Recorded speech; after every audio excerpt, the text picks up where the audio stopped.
In our country, people, they love the Prophet. If anyone said anything to the Holy Prophet, people would die for him. So all I want is this love should be converted to what the Prophet asked us to do, to his sunnah, to his sharia, to his way of life.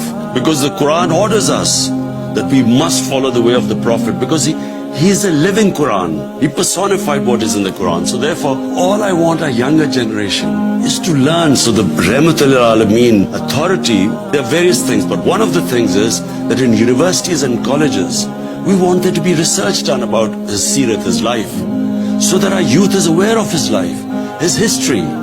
How did he change the world? How did he transform those Arabs into leaders of the world? How did two superpowers of the time crumble in front of this war of ideas? He raised the morality of these people. He made them into leaders. For them to understand that there's a Western culture, but there is an Islamic culture. You can't force anyone to follow anything.